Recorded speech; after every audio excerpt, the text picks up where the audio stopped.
गुरूर में इंसान को इंसान नहीं दिखता। अपने ही छत पर खड़े हो जाएं तो अपना मकान नहीं दिखता। ये कहानी एक जंगल की, जहाँ एक शाम में मौसम बदल चुका था। काली घटाएं छा चुकी थी। मौसम डरावना हो चुका था।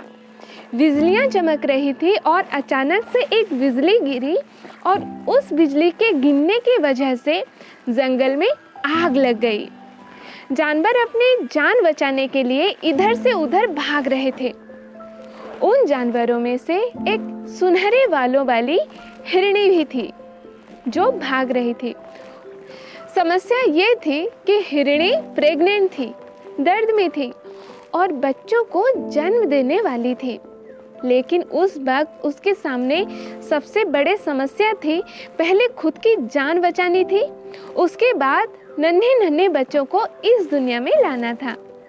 हिरनी दौड़ती चली जा रही थी और जंगल की कोने में पहुंच गई जहां नदी थी।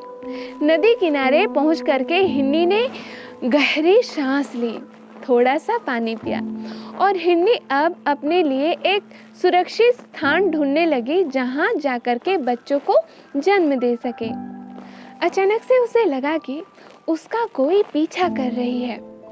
उसने तिरछी नजरों से देखा तो मालूम चला कि झाड़ी के पीछे छुप करके एक शिकारी बैठा था जो कि बंदूक में गोली भर रहा था और इंतजार में था कि कब वो निशाना लगाए हिरनी पर और उसे मार करके ढेर कर दे। हिरनी को समझ नहीं आ रहा था कि क्या हो रहा है। जंगल में आग लगी हुई है, इस तरफ शिकारी आ गई। हिरनी अपनी जान बचाने के लिए भागने के लिए तैयार हुई। डायरेक्शन बदलने ही वाली थी, जैसे ही पलटी दिखाई दिया एक खूंखार शेर। अब हिरनी के सामने चारों तरफ से समस्या ही थी। एक तरफ नदी थी जिसे उसे साफ देख करके लग रहा था कि पार नहीं कर पाएगी। दूसरी तरफ जंगल में आग लगी थी। तीसरी तरफ शिकारी था।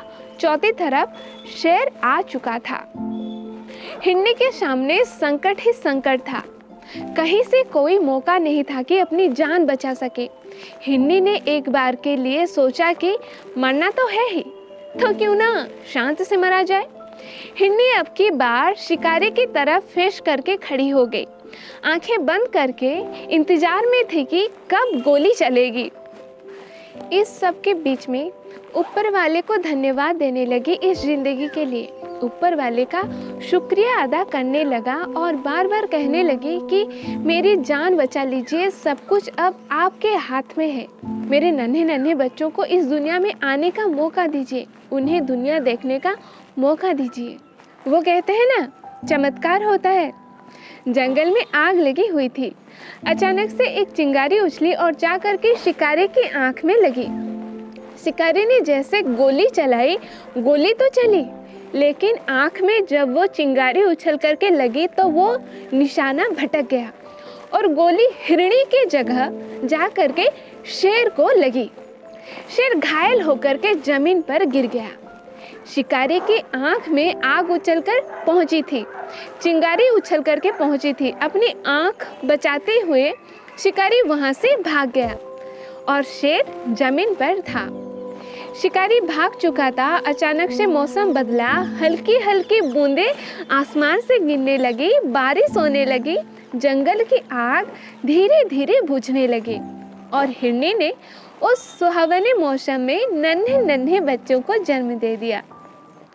छोटी सी कहानी बहुत बड़ी बात सिखाती है। हमें से कई सारों के सामने ये हिरनी वाले सीन होता है। हम सब चारों तरफ से संकट से घिर जाते हैं। हमें समझ नहीं आता कि जिंदगी में अब क्या करें। हर तरफ हमारे सामने समस्या खड़ी होती है और दोस्तों, हमेशा याद रखना, जिंदगी है तो समस्या तो आएंगी।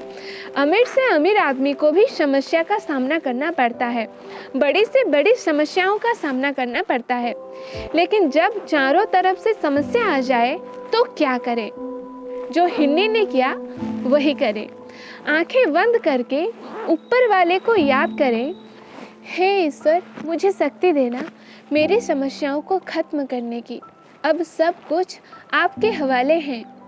अब सौंप दिया इस जीवन का हर भार तुम्हारे हाथों में। जीत तुम्हारे हाथों में और हार तुम्हारे हाथों में। बस यही गुनगुना देना, सब कुछ आसान हो जाएगा। जिंदगी में जब हर तरफ समस्या हो और दिल से आप ऊपर वाले को याद करें तो चमत्कार उनका होता है और वो कभी किसी का बुरा नहीं करते। जिंदगी में ऊपर वाले के आशीर्वाद के साथ, अपनों के प्यार के साथ और अपनी मेहनत के साथ कर दिखाओ कुछ ऐसा कि दुनिया करना चाहे आपके जैसा। Thank you.